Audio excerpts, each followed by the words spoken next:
No se puede porque no miden exactamente lo mismo, pero recurrimos a lo mismo, a los pesos visuales. Y el 1.50 en teoría queda al centro de todas las obras. Y así hacemos la distribución para que al verla ya quede mucho más compensada. Sin embargo, esta sí está a 1.50 también. A pesar de tener un nicho, de que tiene colores, tiene acentos, la obra perfectamente puede descansar a 1.50. ¿A qué voy con todo esto? ¿Me voy por allá? Que a pesar de que hay muchos elementos técnicos que se tienen que seguir, como la distancia entre las piezas, la altura, seguir los núcleos temáticos, el hecho de ya poner una pieza sobre el muro ya nos lleva a tomar decisiones que van más allá de lo técnico, del papel, ¿vale? ¿No? Porque ya tenemos que tener un equilibrio, como les decía, entre lo técnico y lo artístico. Porque el museógrafo también tiene que tener cierta sensibilidad artística como para tomar este tipo de decisiones. ¿Okay? No van a ser todas de manual. ¿Qué otras cosas puede hacer un museógrafo, una museógrafa? Aquí atrás están viendo cómo se hizo un montaje distinto. Aquí la persona que hizo la curaduría nos dijo la frase con la que soñamos nosotros de quiero que la obra flote. ¿Ok? ¿Cómo vamos a hacer que una obra flote? Hay miles de ideas, se les pueden ocurrir miles. Este no es decir, cuando quiero una obra que flote la voy a montar así, no. Pero esta es una fórmula que nosotros resolvimos con nuestra capacidad, con nuestro ingenio, con los elementos que teníamos a la mano. Y esta es una forma de representar la idea de quiero que esta obra flote. ¿Por qué la persona quería que esta obra se mostrara así?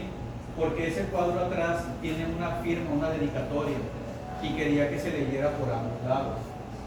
No quería esa persona que estuviera en el centro, en un atril, en un caballete, en una base. Quería que literalmente se viera a la altura de la vista, pero que estuviera suspendida. Entonces, repito, fue la forma en que pudimos resolver, no es que sea la única.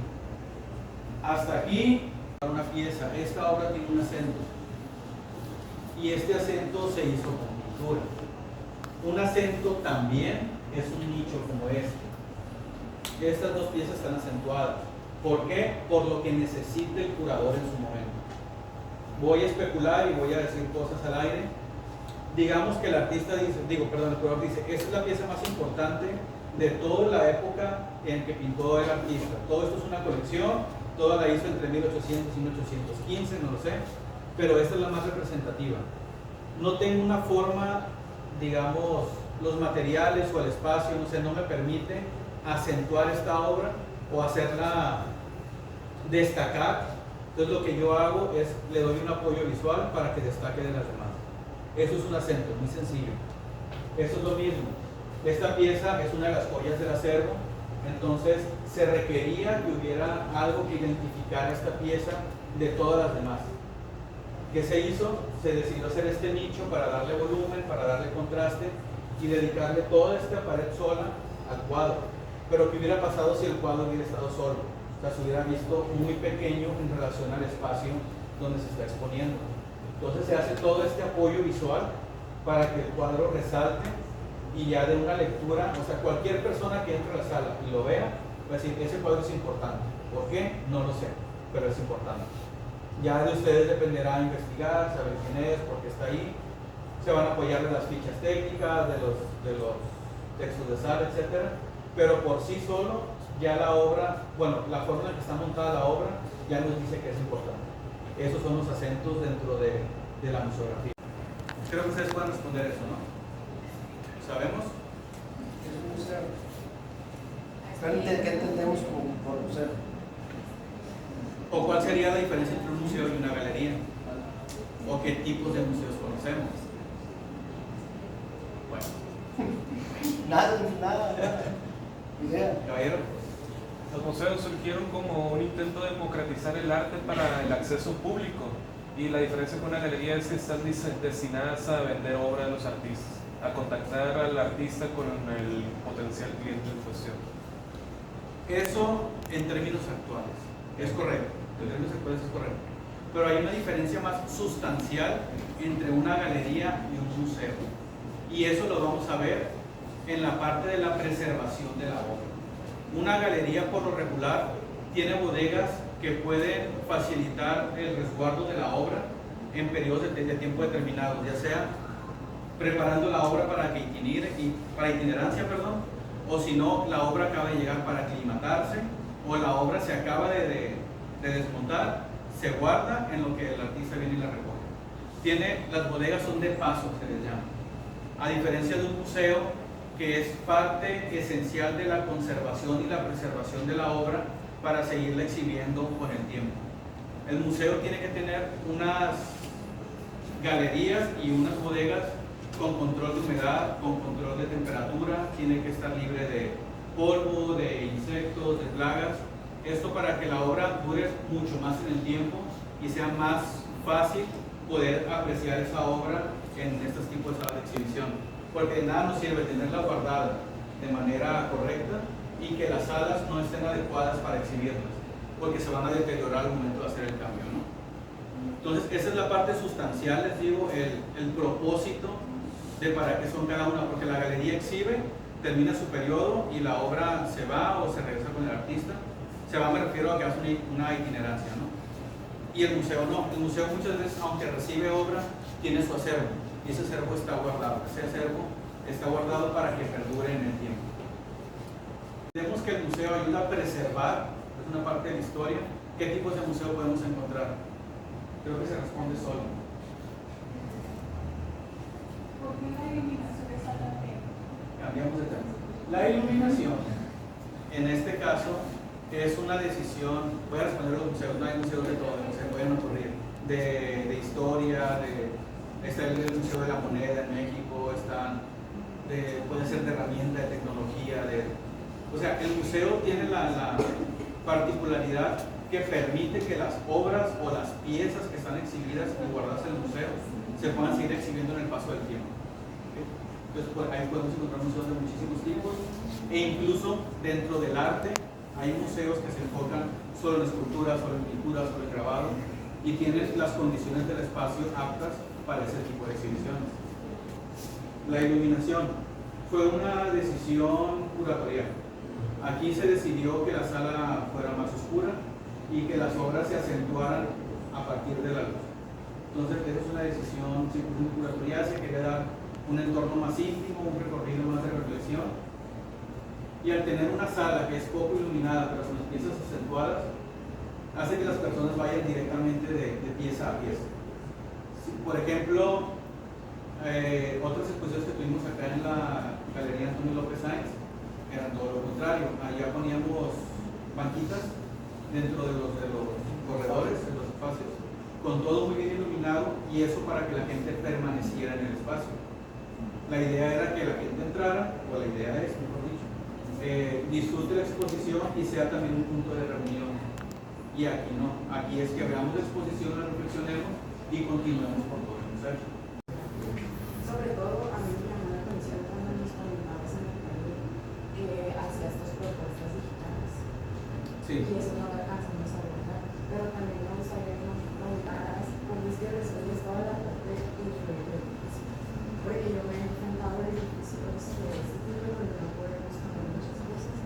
Y cómo resolver, por ejemplo, las... La propuesta museográfica es, como decía Adriana, en 3D, no hacer un render. Eso partiendo de la actualidad hacia atrás. Porque antes podían, o creo que les pedían en carreras de arte, hacer maquetas de los museos, hacer todo a escala, imprimir las piezas y hacer los montajes en maqueta. Otra cosa que pueden hacer es literal dibujos y hacerlo todo como si fuera en un plano. Nosotros aquí no tenemos un método específico. Hemos hecho de todos los modelos de propuestas de exposición, porque se van adaptando a la exposición como tal. Una exposición que hicimos completamente en 3D, no sé si vinieron a una de Valtierra, que fue carrera de fotografía. Fueron las salas 3 y 4, se quitó la división entre las dos salas y se hizo como una escuadra en aquella parte del museo. Y esa exposición, era una exposición que nos iba a llegar prácticamente para montaje, el tiempo no iba a ser el suficiente para distribuir la obra, para ver qué propuesta museográfica íbamos a hacer en el espacio. Aparte de que ya venía con una propuesta casi petición de que se hiciera de una forma muy puntual. Entonces la forma más sencilla de resolver fue estar en comunicación con las personas que eran las encargadas de la itinerancia de la obra, hacerlo en maquetas en 3D. Entonces hicimos todo el montaje en 3D, se los mandábamos, ellos lo revisaban, nos preguntaban las condiciones de luz, el recorrido que se iba a seguir, dónde estaban las tomas de corriente para poner unas mesas de luz, etc. Y todo eso lo fuimos trabajando de manera virtual. Les mandábamos el archivo editable y ellos lo trabajaban allá. Miren, les vamos a hacer una propuesta distinta, y nos lo hacían llegar, nosotros lo volvíamos a ver en el espacio en 3D, y así resolvimos el montaje. Al momento de que las dos partes estuvimos de acuerdo y conformes, ya se quedó ese modelo inamovible. Se imprimieron las capas de manera de una vista de frente, y fue la guía para el montaje, ¿no? Entonces, a partir de ahí se hizo toda la distribución, todo el montaje, las alturas, los polípticos. Así muy rápido, no sé si lo sepan, pero dividimos las obras como una obra individual, díptico, que son 2, tríptico, que son 3, y de 4 en adelante ya les llamamos polípticos. Y eso es para saber cómo se va a hacer el montaje. Les decía, este lo tratamos como un políptico de 6. Entonces tratamos de que sea muy equilibrado todo el peso visual con las 6 piezas. Todas estas son individuales. Okay, entonces cada una tiene que tener su aire para respirar. Entonces todo eso se resolvió mediante la plática con los archivos en 3D. Pero aquí, por ejemplo, a la directora, que también tiene la función de hacer la curaduría, no le gusta el 3D, porque no sé, no me lo pregunten, pero ella prefiere hacerlo en maquetas, o imprime las fotos aunque no sean a escala y las va pegando en el muro. Venimos los museógrafos y ella, y dice, ah, mira, esta se me antoja que esté aquí, esta acá, etc. Y en el espacio va acomodando la obra como ella cree que puede funcionar. Nosotros tomamos luego la medida de esa obra, porque ya las tenemos, cuando son del acervo, ¿no? Ya tenemos las medidas de eso, y ya decimos, ¿sabes qué? Si cabe, no cabe, aquí pues va a faltar espacio o sobreespacio, y hacemos las adecuaciones en la sala, como tal, en el espacio tangible.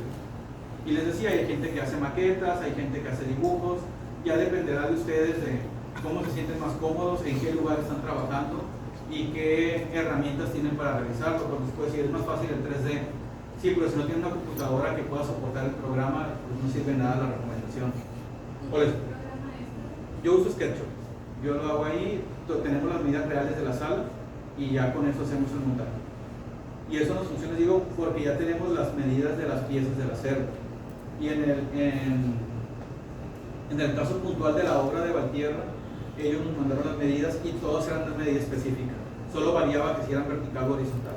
Entonces fue muy fácil hacer el montaje en 3D, a pesar de que no teníamos las obras digitalizadas, lo hicimos ahí en el programa. Pusimos las medidas correctas y lo hicimos todo ahí en el render. Ok, las fichas técnicas, de momento no conocemos un estándar para fichas técnicas, porque depende muchísimo de qué se quiere, del tipo de exposición para empezar, porque algunas exposiciones que son de venta, por ejemplo, incluyen el precio de la obra, por decir algo. Y estas obras que no están en venta, pues es una información que no está dentro de la ficha. Entonces ya desde ahí podemos decir que no hay un estándar como tal, pero elementos que siempre va a haber en una ficha son el autor, el título, el año y la técnica. Y en la técnica se puede desglosar, por ejemplo, decir puntualmente es grafito sobre tela con acrílico, spray, aerosol, no sé, o se puede poner, como han visto muchas veces, técnica mixta, o lo que predomina en la pieza, si tiene mezcla de, no sé, óleo y acrílico, pero si es más óleo se pone óleo. Entonces ahí ya depende muchísimo de quién está haciendo la ficha y bajo qué intención quiere que se lea la ficha, pero como tal son fichas muy pequeñas, como el tamaño de una tarjeta. Okay, por lo regular van a un lado de la obra, por lo regular al lado derecho, los ponemos nosotros, siempre los hemos puesto así, no sé si, repito, hay un estándar. Y esas obras, con esa información que tienen, ya nos podemos dar una idea súper básica y concreta de lo que estamos viendo. Hay otro tipo de fichas que son de soporte, ya sea que puedan tener información del artista, información de la obra más detallada, contexto en el que se hizo la obra, especificar si esa obra fue acreedora de algún premio, si tiene algún tipo de acreditación, no sé. Algunos le ponen como las veces que ha itinerado la obra, a qué lugares ha ido, en qué año se ha movido. O sea, ya depende mucho, como les digo, de lo que se quiera mostrar de la obra. Y otro tipo de fichas que se usan actualmente son los códigos QR. En el código QR, pues ya no están limitados al espacio que les da la impresión de la ficha, sino que está la ficha básica, como decía, autor, técnica, etcétera, medidas, y abajito hay un QR que ya tiene toda la información que queramos añadir al texto que aparece dentro. En este caso particular, repito, el texto de sala primero, por lo regular, o lo hace el curador o el artista, uno de ellos dos, le da esa responsabilidad a una persona de confianza que tenga la habilidad y, ¿cómo decirlo?, el conocimiento para abordar el tema y hacer un texto que hable ya sea del artista, de la exposición, de la obra en general. Ya ellos se pondrán de acuerdo qué quieren decir en el texto de sala, el texto de bienvenida, el texto principal, como lo conozcan, algunos le llaman ficha de sala. Entonces, eso es una parte que se ve en la curaduría y con el artista.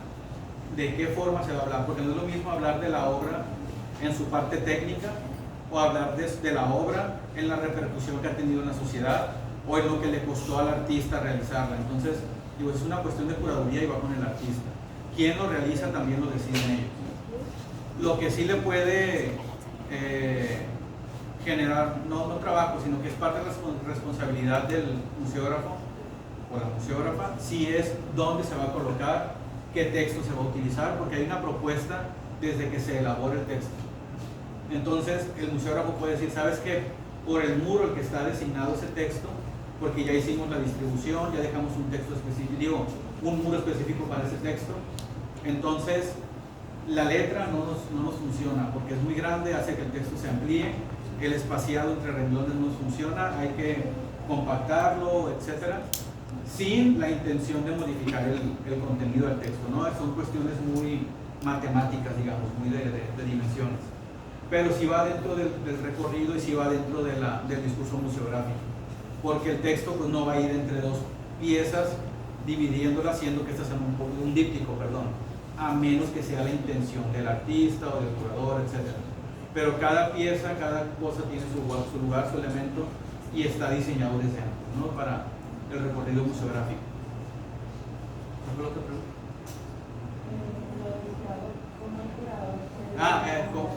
Sí, la lectura de las piezas. Bueno, ahí les decía ahorita, pues el curador ya tiene el estudio general del artista o de la obra. Hay curadores que hacen como, no sé, exposiciones que van a girar en torno a una temática muy puntual. Digamos que alguien de aquí, algún artista de aquí, quiera hacer un recopilado de, no sé, elementos que se soltaron de las casas que se balacearon aquí en Culiacán durante el Culiacanazo. Ok, esa persona va a ser la que va a hacer la curaduría, y los elementos que tome de las piezas, que considera piezas, van a tener una lectura en el espacio, pero esa lectura es en el espacio. Si yo ese portón roto, quemado, lo saco del lugar, va a tener otra lectura. Quizás ya no sea una pieza de arte como tal, que ahí ya vamos a entrar en cuestiones muy de arte contemporáneo, etcétera. Pero en el espacio el curador tiene mucho peso en cómo se va a hacer la lectura de la obra. Lo que les decía ahorita son elementos que son parte de la arquitectura de una casa, pero fácil se puede traspolar a, voy a agarrar esta pieza que quizás es de una mujer que está en un parto, por ejemplo, y luego voy a agarrar otra pieza que es de un niño que está en la miseria en la calle. Ya puedo hacer un discurso con esas dos obras nada más y hacer un texto que explique por qué una mujer que vive sola en situaciones difíciles tiene más probabilidad de tener un hijo en situación de calle, por decirlo de alguna manera. Entonces, el curador tiene la capacidad de ver las obras, de conocer el artista, conocer, les digo, todo el contexto social, político, económico del artista, y hacer una lectura distinta en el espacio. Porque les digo, si sacamos esas obras del lugar y se exhiben de manera distinta, ya no va a estar ese mensaje no va a existir, porque funciona únicamente como se puso en el lugar donde se va a exponer. ¿Okay? Entonces, si tiene mucho peso, ¿qué obra está junto a otra? Porque el recorrido va a hacer que veamos como si fueran los frames de una película, o sea, una cosa nos va a llevar a otra y vamos a entender algo por la distribución que se está colocando en el lugar. ¿Entendimos? Bien, les voy a dar un consejo que me han dado a mí, que es muy aburrido. Lean la ley estatal de cultura. Ahí les dicen a qué instancias se pueden acercar y pedir cosas por derecho. ¿Okay? Ustedes como jóvenes artistas, pueden pedir espacios en el SIC, y pueden pedir espacios en el ayuntamiento, en cultura. O sea, las instancias que dependen de, pues, que están como, ¿cómo decirlo? Que se pagan con los impuestos, valga. Todas esas instancias ustedes las ubican, por ley pueden pedirlas. Que se les vayan a dar no es obligatorio. ¿Por qué? Porque todas van a lo mismo. Tienen que llevar un oficio, un proyecto. ¿Por qué me beneficia a mí y por qué beneficia a la sociedad hacer ese proyecto? Entonces, es importante que como artistas lo sepan, porque quizás se abra una beca, no sé, en Londres, o una oportunidad de exposición y les dicen, necesito tu semblanza y la semblanza de la obra. Y si yo no sé escribir, si no sé qué es una semblanza, pues desde ahí ya estoy perdiendo la oportunidad contra gente que ya está muy letrada en ese aspecto de exposiciones, de convocatorias, de becas. Entonces, la autogestión como artista independiente debería ser algo que también les debería llamar la atención, no solo en crear obra, sino cómo respaldar, justificar y promover su obra. Es muy importante. No, y en En un momento les toca organizar una exposición en la parte de la museografía. Un consejo muy sencillo es: partan de la fecha de inauguración hacia atrás. Pensando en, para la fecha de inauguración, yo necesito mínimo, si tengo poca experiencia, 3 semanas para el montaje. Para el montaje, yo necesito que la sala esté en óptimas condiciones. Si no tengo experiencia, pónganle otras 3 semanas para dejar el espacio impecable. Ok, no tengo espacio. Dedíquenle unos 2 meses atrás para gestionar el espacio, para conseguir los insumos, la pintura, las brochas, etc. Y vayan haciéndolo hacia atrás con lógica. ¿Qué necesito para que esto funcione? Y resolverlo hacia atrás. Ya tengo ese punto, lo resuelvo hacia atrás. Cuando tengan todo ese camino hacia atrás, ya les va a dar una línea de tiempo. Y van a decir, ok, para yo hacer esta exposición con poca experiencia, necesito 4 meses previos de gestión. Y va a ser mucho más sencillo a que ustedes empiecen de cero a tratar de adivinar qué van a necesitar el día de la exposición. Porque va a llegar el día del montaje y va a decir, oye, güey, dame los clavos, las pijas, la cinta. Y decir, ¿cómo que se necesitaba eso? Sí, o sea, para poner un cuadro en la pared necesito un sistema de montaje. ¿Traes para hacer el montaje? No. Ok, ahí ya se echó a perder una semana. Porque ahora es revisar cada cuadro, qué sistema de montaje traen, si traen un alambre, si traen arnellas, si traen caimanes, si van pegados al muro, si traen un soporte. Entonces todo eso tiene que resolverse antes de llegar al montaje. Por eso les digo, una forma con poca experiencia es verlo del día de la inauguración hacia atrás. En la inauguración, ¿qué se va a necesitar? El catering, personas que estén cuidando la sala, persona que haga la inauguración, tener al artista. Traer al artista me implica un costo, tengo que resolver ese costo. ¿Quién lo va a traer? ¿Yo? ¿Lo va a pagar la institución? ¿Lo va a pagar el artista? Ok, entonces todo eso resuélvanlo por fechas, de adelante, del final hacia el inicio. Y les va a dar un panorama muy distinto que si lo hicieran al revés. Acuerdos por escrito. Como museógrafos, porque de eso se trata ahorita la museografía, es muy importante tener acuerdos por escrito, principalmente en 2 cosas. Una, lo que corresponde a la parte del artista, que es cuánta obra va a poner él, en qué condiciones va a llegar, cuándo me la va a dejar y qué puedo hacer yo para intervenir esa obra. Porque si me dice, necesito que esta obra se toque solamente con guantes de algodón, etcétera, porque se mancha el material que utilicé, ok, eso lo tengo que tener muy claro. Si me dice, tú le vas a poner el sistema de montaje, tengo que saber qué parte del cuadro voy a intervenir, si es el marco, si se le va a poner un marco exterior a ese mismo marco. O sea, todo eso tiene que quedar claro desde antemano por escrito de preferencia. ¿Por qué? ¿Qué pasa? Conforme se acercan los días del montaje, la obra ya está distribuida, no se ha subido a muro. De manera muy vulgar le llamamos sembrar. La obra, antes de ponerla a muro, la ponemos a donde va, con la distancia a la que va a ir, pero en el piso. ¿Okay? Con algún soporte, alguna tela, algo que impida que esté directo con el suelo para que no se dañe, pero ya queda distribuida. Entonces, cuando la obra está sembrada, es muy común que llegue el artista y diga, voy a hacer otro cuadro. Y si pongo una escultura, y si este cuadro lo cambio por uno más grande, todo eso ya va a arruinar todo el trabajo previo que hicieron de curaduría y de museografía. Porque cambiar un cuadro, si es del mismo tamaño, puede que no importe. Pero si ese cuadro pasa de ser un óleo a ser un grabado y ya lo tenían acomodado en un núcleo temático de puro óleo, ya va a cambiar esa parte. ¿Lo pueden dejar así? Por supuesto. Pero alguien va a entrar y va a decir, ¿qué hace ese cuadro ahí? ¿Okay? Porque somos muy buenos para notar los errores. Para eso sí, no se necesita venir una persona muy importante de Canadá y quiere ver el montaje terminado y es muy probable que la obra va a itinerar a Vancouver. Hay una hoja que me dice que yo tengo 2 semanas para terminar mi montaje. ¿Por qué? Porque voy a conseguir la herramienta o mi horario de trabajo no me lo permite, etc. Y es mejor que ustedes estén amparados por ese lado para que no trabajen día y noche en una exposición. Lo adecuado sería que den tiempos normales de montaje, 4, 6 horas, 8 horas es una jornada laboral normal, y que ustedes bien organizados, bien organizadas, puedan hacer ese montaje sin problemas. Lo demás sí, ya vengo como una red flag, porque trabajar más tiempo, aparte que duele mucho la espalda, los brazos, quiere decir que es una exposición que no se coordinó, que no se gestionó y que se está resolviendo en el momento. Y otra vez, como museógrafos, a nosotros no nos corresponde toda la parte de la gestión que deberían hacer el curador, el director, el coordinador de exposiciones. Sí hay que saber en qué lugar de la cadena estamos para que no nos carguen y no nos abrumen con trabajo extra que no nos corresponde. Entonces, aquí habla su temario de tipos de exposiciones temporales permanentes e itinerantes. Con lo que hemos hablado, yo creo que ya se imaginan qué es. ¿Alguien nos puede ayudar? ¿A qué se refiere itinerante? Una exposición itinerante. ¿Que viaja? ¿Hay algún tiempo específico para el itinerante?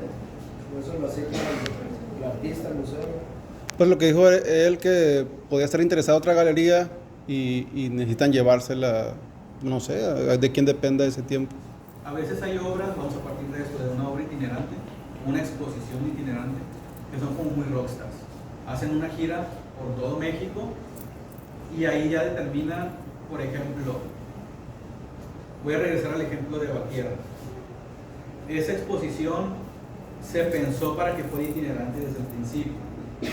¿Qué quiere decir? ¿Qué cosas se contemplan cuando una exposición ya es itinerante desde su origen? El embalaje, por ejemplo, ¿sabemos qué es el embalaje? El embalaje ya está pensado para que sea en una caja amplia, rígida, que admita como, venían alrededor de 40 cuadros por caja. Y dentro de la caja había embalaje blando solo para proteger de la activación de la obra, que no se moviera. La seguridad era por fuera y por dentro, solo que se mantuviera y no se moviera, y no se dañara consigo mismo. Esa obra que estaba pensada para itinerar, a nosotros nos ofrecieron el punto de inicio, traerla, moverla de Ciudad de México a Culiacán, mientras se terminaban los contratos de si viajaba a Chihuahua, si viajaba a La Paz o si viajaba a Sonora. ¿Okay? Mientras eso pasaba, la obra ya estaba en un punto cercano a las otras sedes. Y cuando es así, se busca que las obras duren, que por lo menos tengan 4 exhibiciones al año, desde 3, 4 meses más o menos. Entonces que la obra le dé tiempo de llegar al nuevo destino, aclimatarse, que haya tiempo para el montaje. Por eso les decía que ya venía más o menos lista para el montaje, porque todo el trabajo se hizo antes de que la obra viajara. Y mientras la obra estaba aquí, ya se estaba viendo el montaje de la siguiente sede. Entonces todo eso ya estaba planeado para que la obra se moviera. Y en general la obra puede itinerar solamente 2 veces, o sea, puede llegar al punto de exhibición A, ir al punto de exhibición B y regresar a su galería o a la casa del artista o donde esté resguardada la obra. Entonces la itinerancia no tiene un mínimo ni un máximo, tampoco está limitada al territorio, o sea, puede itinerar en México, luego puede subir a Canadá, luego puede irse a Europa, regresar a Estados Unidos, volver a bajar a México, y eso no está definido por nada, excepto la necesidad y la capacidad que tenga el artista de gestionar. No el artista en sí, puede ser la galería, el dueño de la obra, pues quien esté moviendo esa obra y las necesidades que tenga para que se mueva. Pero en general una obra que se mueve es una obra que es itinerante. Aquí en el museo tenemos las otras 2 tipos de exposiciones que vienen aquí en su temario, que son las temporales y las permanentes. Ustedes están en una exhibición permanente. Esta exhibición tiene alrededor de 2 años y cacho, así como está, sin ningún tipo de movimiento, y se espera que esté todavía otros 2 años igual.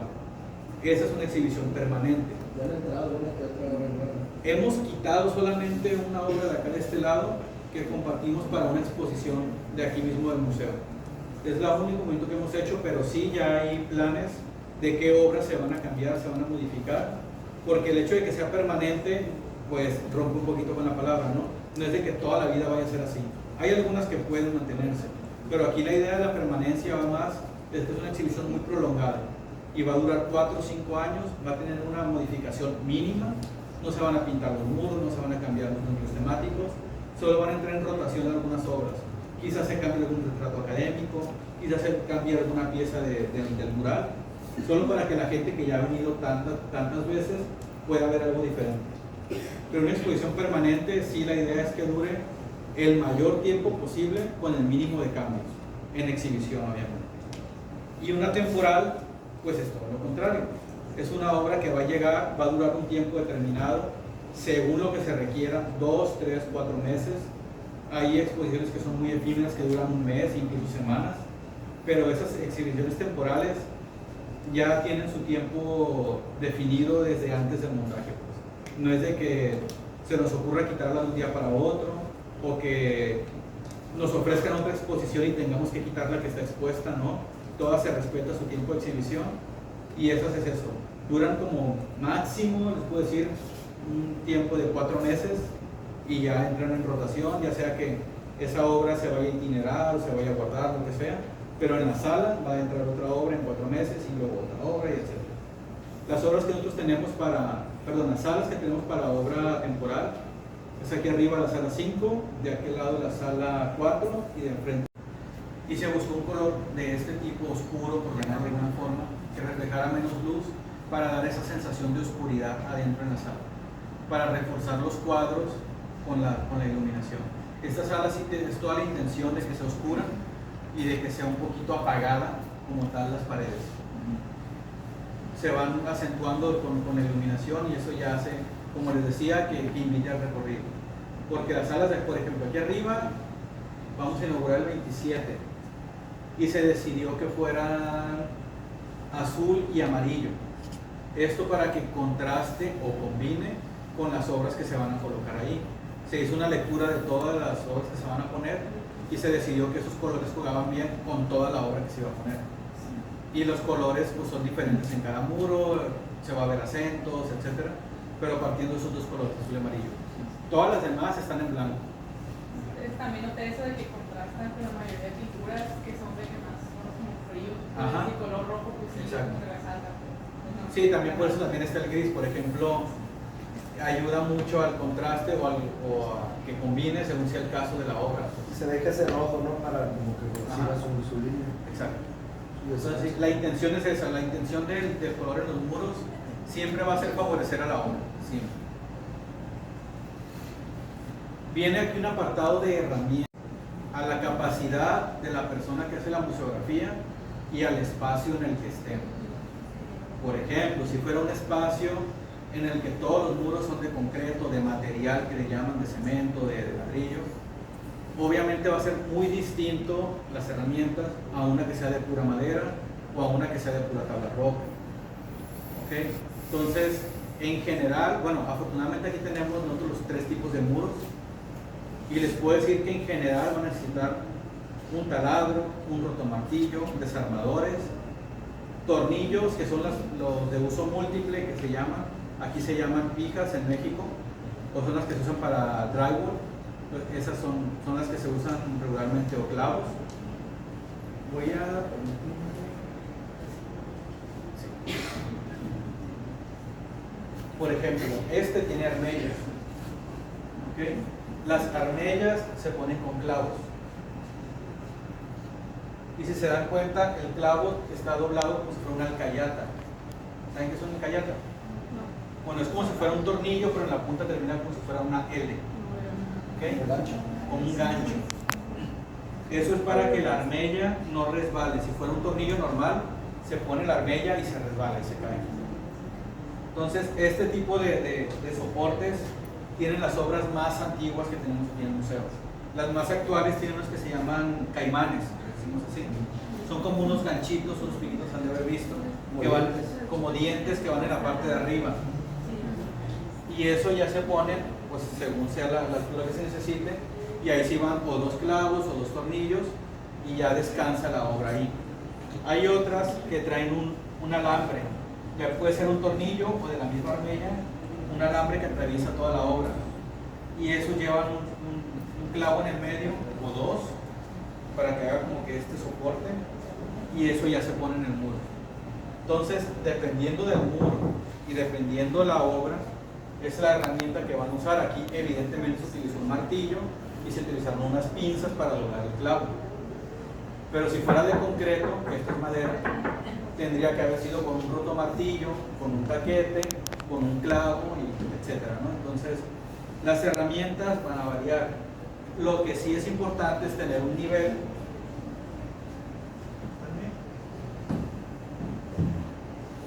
Tener un nivel para que siempre la obra pues quede, vale, nivelada, y que a la vista no tengamos la necesidad de estar viéndola así como chuecos porque la pusimos mal. Entonces el nivel es súper importante. Materiales de consumo, la cinta. Con la cinta podemos hacer este tipo de acabados, evitar manchar el piso, poder hacer los recortes cuando son 2 colores que se juntan en las esquinas, pues ayudarnos a no manchar.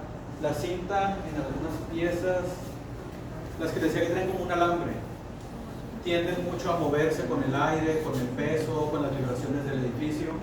Se les pone cinta aquí abajo y ya se pegan, y el soporte y la cinta ya hacen que no se mueva la pieza. Más consumibles, pues les decía, los tornillos, las picas, borrador, lápiz. Obviamente el lápiz y el borrador es para el montaje. Cuando hacen el montaje se van marcando las paredes, se termina, se borra porque es muy difícil pintar el lápiz, entonces se borra y ya por encima se pinta. Todas esas herramientas, les digo, dependen de la habilidad también de la persona que las va a manejar. Hay personas que únicamente quieren tener un martillo y un clavo porque les funciona y está bien. Nosotros, les digo, aquí manejamos el tornillo, el rotomartillo, todo lo que se pueda. También fabricamos algunos marcos, algunas molduras, tenemos herramienta para eso. Entonces ya, repito, depende mucho de la capacidad, del espacio, del muro, de la pieza y de lo que puedan tener. Se sostenga en el muro. Y hay sistemas de montaje, como dice el maestro, que son muy endebles, ¿cómo decirlo? Para que nos entendamos todos, muy chafas. Que nos ha pasado que viene obra muy importante con sistemas muy chafas y se los tenemos que quitar. Nosotros como museógrafos no podemos arriesgarnos a que se nos caiga una obra y se quiebre, se rompa, se dañe.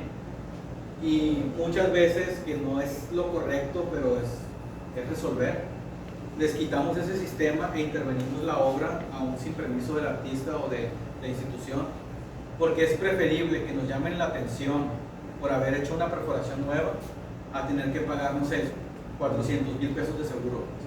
Entonces, creo que un regaño no es nada en comparación a que te metas en un tema jurídico y legal con el seguro, porque el museógrafo no supo poner una pieza en el muro y dañó la obra.